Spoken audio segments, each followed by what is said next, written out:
Today, I'm going to teach you all about how to use continuous light in your macro photography, so stay tuned.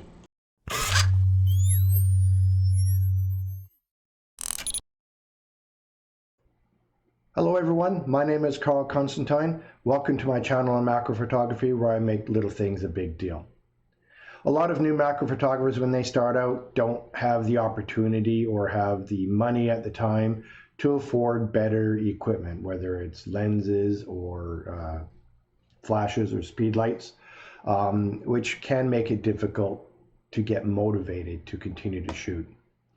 But if you don't have the money to light your subjects with a flash or speed light, then you can very simply use some continuous lighting setups. And there's lots of different ways that you can do that. A friend of mine very recently asked me about taking better macro photos. She is a craft person and likes to take a lot of product photos of her crafts. Some of them are pretty small and she's not getting very good shots. So she asked me what kinds of things she can do. So this video is for her. She has a wonderful lady. She has a wonderful Instagram account called My Friend Monster. I'll link to her Instagram account in the description below. I do encourage you to go check her out. She makes some wonderful stuff there.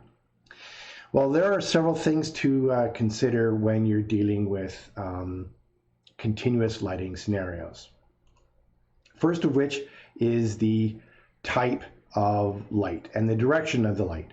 There are many, many different kinds of light. And if you take a look at the menu systems on your camera, you may have lots of different options available.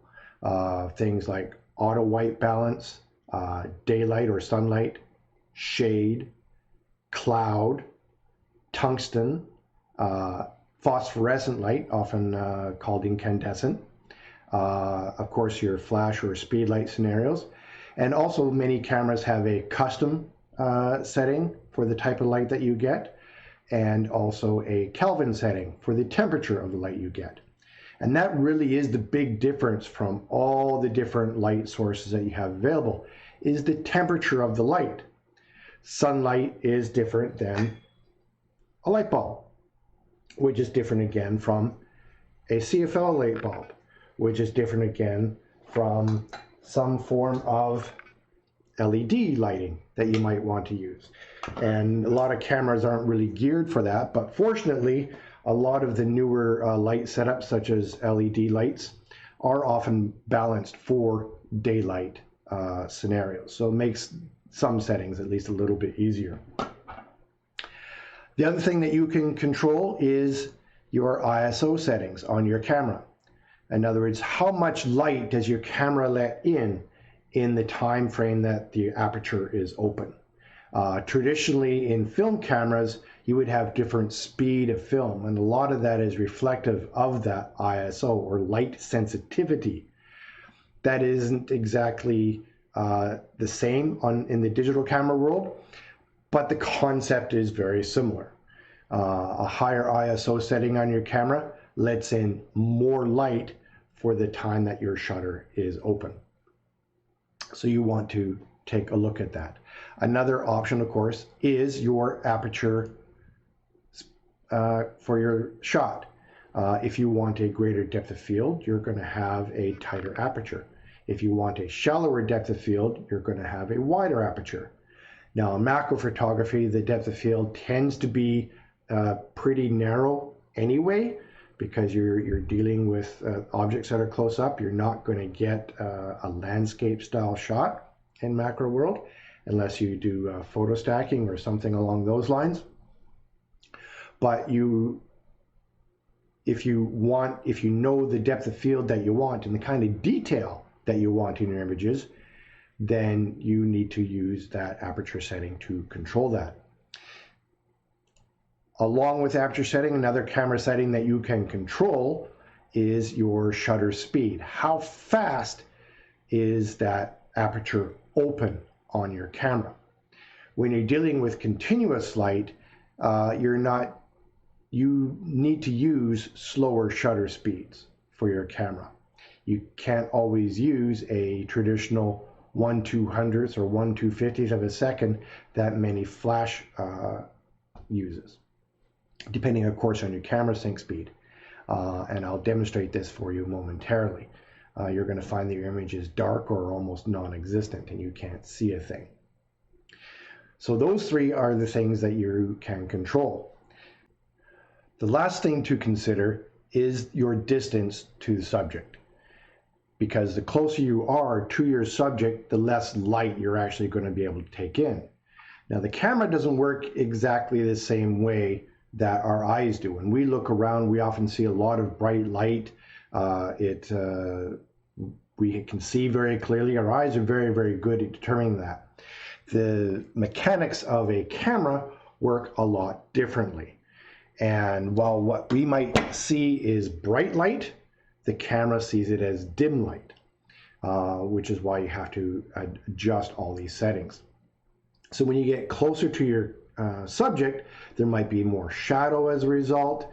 You might be blocking your light source a little bit. You have to adjust that.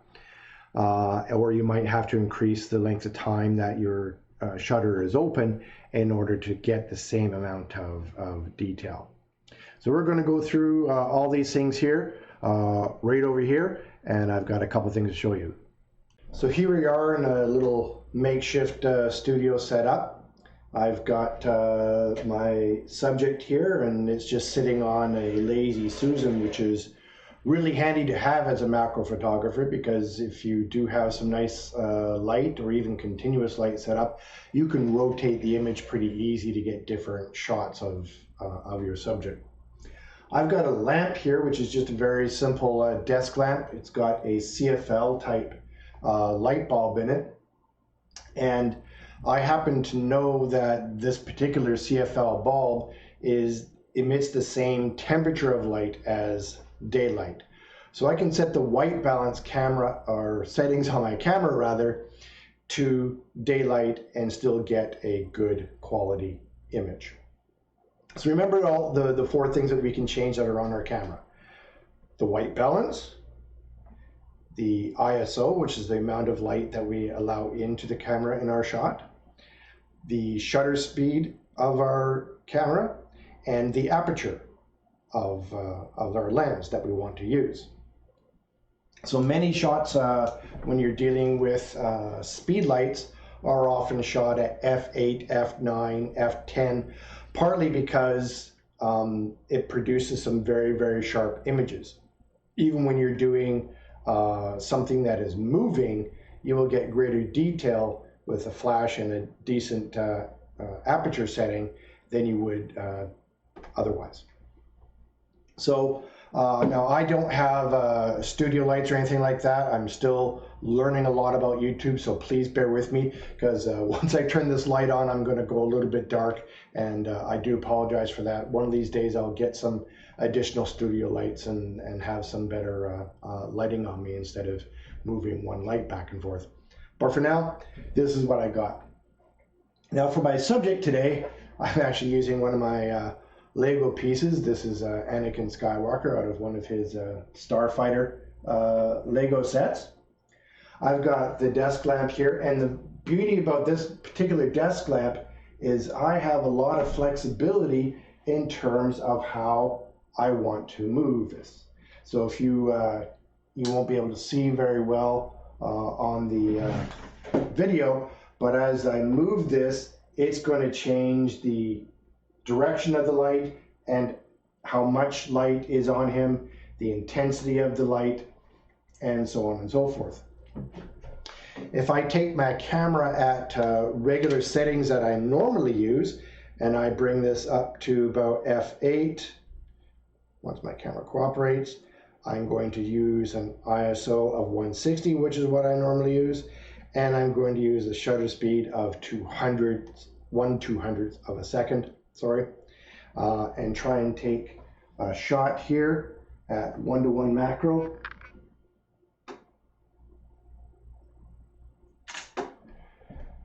That shot is very, very dark, as you can see. So I have to change a couple different things here. I'm going to start first with the ISO settings of my camera. I want to let more light in for the same amount of time of my shot. So I'm just going to bring it up to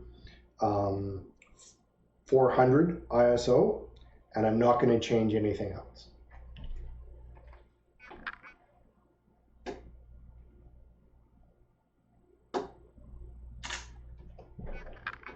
So that's a little bit better, but it's still fairly dark. Now, because of where the light is shining from, there's definitely a lot of shade on this side of the subject's face, but I'm okay with that. It actually adds a little bit of dramaticism to the image, so I'm okay with that. So let's try changing a couple other things. I like my aperture setting being f8 because I want some really good quality detail. So what I am going to change is I'm going to change my shutter speed. I'm going to bring it down. First of all, I'm going to bring it down to 1/100th of a second. f8, ISO 400, and sunlight balanced for white balance.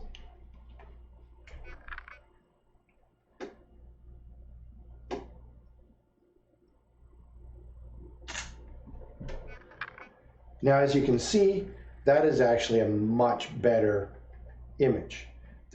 I can see the detail on the Lego piece more clearly. There is enough available light there.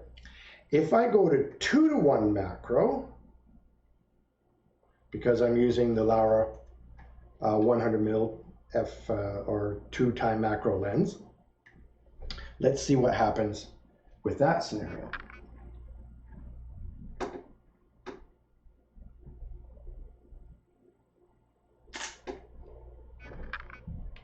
Now, as you can see, the light isn't too bad, but it's not nearly as bright as the previous image at 1:1 macro.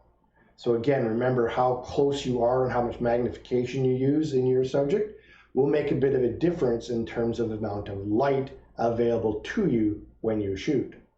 So if I want to continue to shoot Anakin here at 2:1 macro, I am going to have to either widen my aperture or I'm going to have to slow my shutter speed down. So I'm going to actually slow my shutter speed down just a little bit more. I'm going to go to 1/60th of a second, 2:1 macro, and let's see what we get.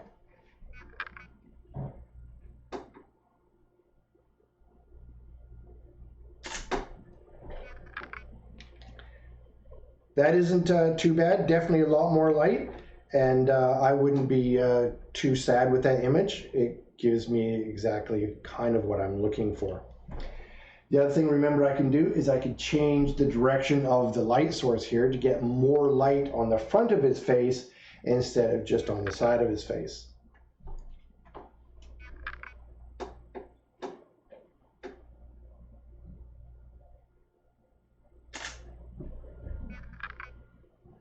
Now the problem with that compared to the other image, you see, because he is a shiny subject, you see a little bit of streaking down one side of his face where the light is hitting and reflecting off him.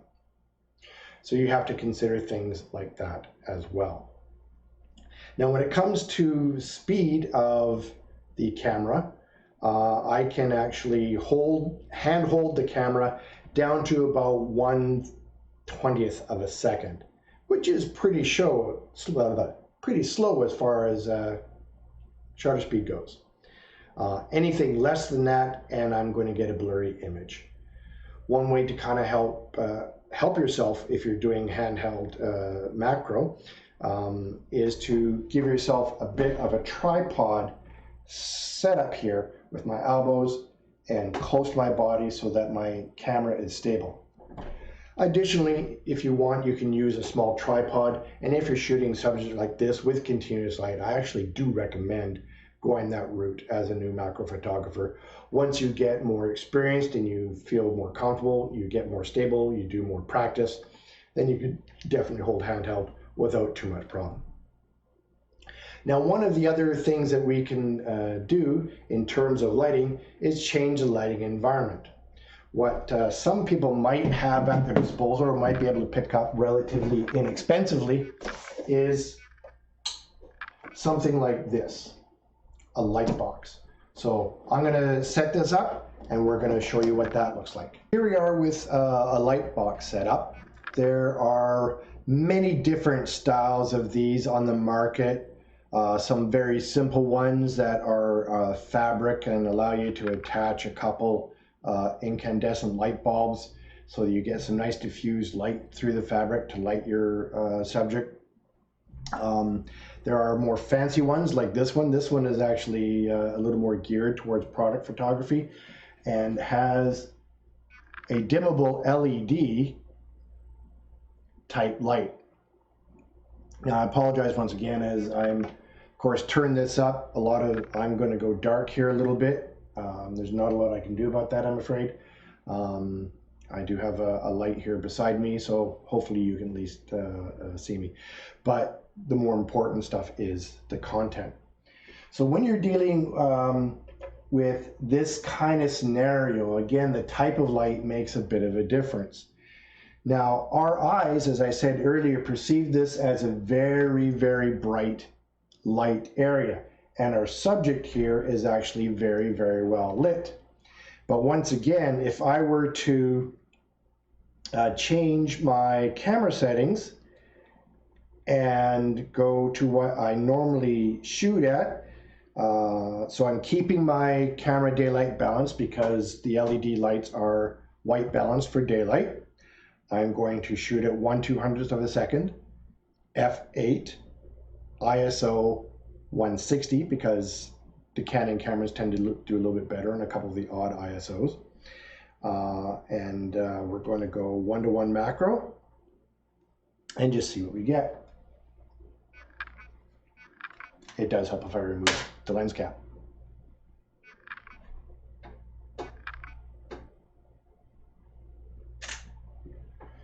Now, as you can see, even with all this light bouncing all over the place because everything in it is white, this image is actually super, super dark.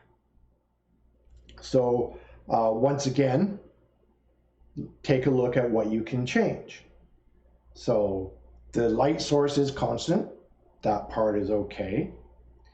The direction of the light in this case happens to be everywhere just due to the style of environment I have the Lego piece in. So the other thing I can change again is I can change my ISO. And I'm going to go up to ISO 400 and once again not make any changes to any other settings on my camera.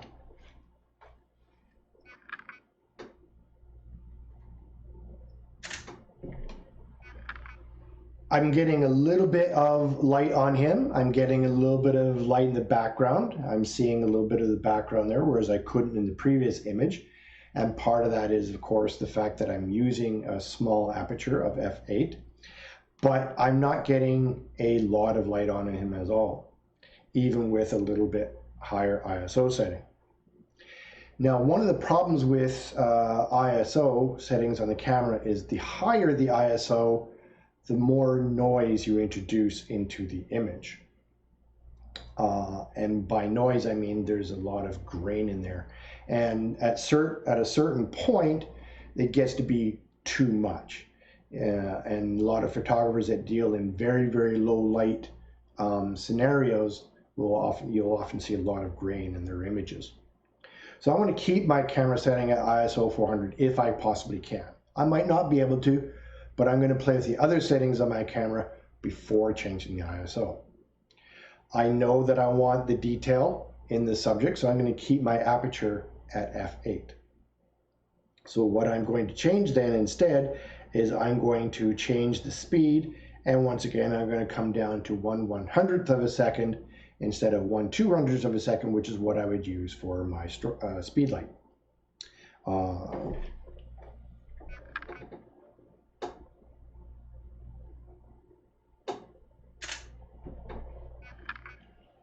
Okay, that's not too bad. Because of the style of environment we have here, the light is nice and diffused. There's not a lot of strong highlights or reflection, or often called specular highlights, on my subject being a shiny object.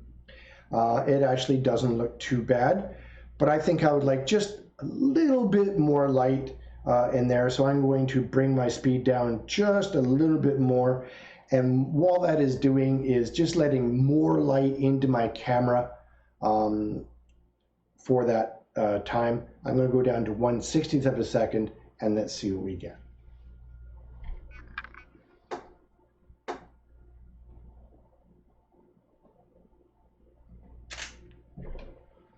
That's actually looking really good. I get lots of light. Again, there isn't a lot in terms of reflective surfaces. I'm getting good quality light. There is no harshness on it. It's not single-sided. It's all over the image. These are all very, very good things. And if you happen to be decent at Photoshop, which I'm going to do for the end of this video, I'm going to highlight his lightsaber a little bit. In fact, what I'm going to do here is I'm going to come down to about half macro.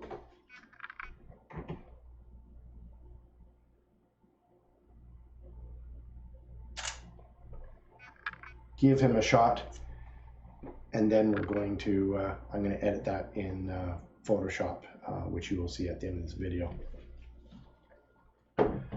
So that's shooting with continuous light.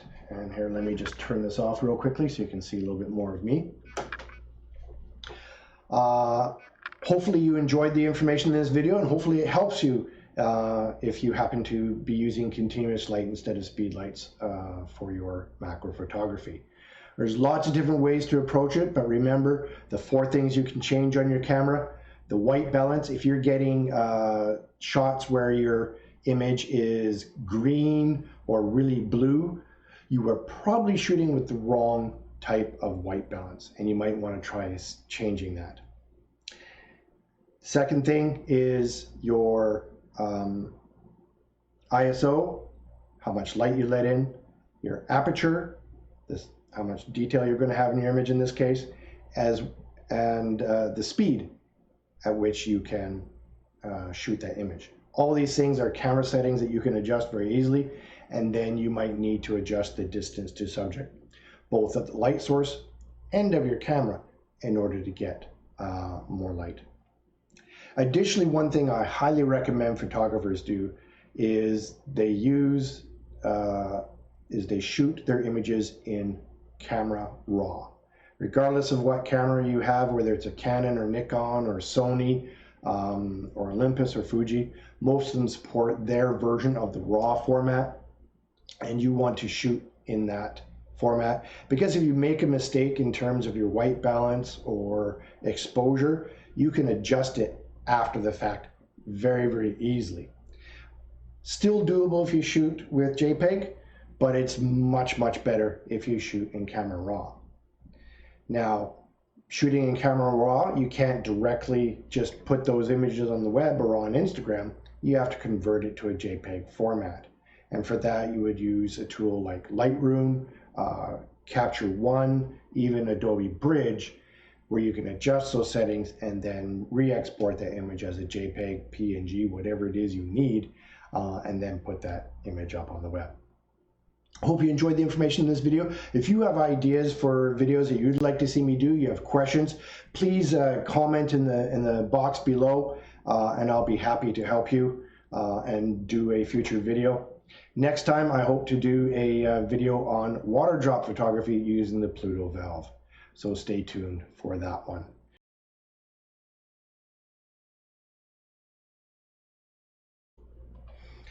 Thank you very much for joining me today. Remember, click here to subscribe, click here to watch my playlist on beginning macro photography, and click here for suggested video by YouTube. Remember that in the macro world, you make little things a big deal.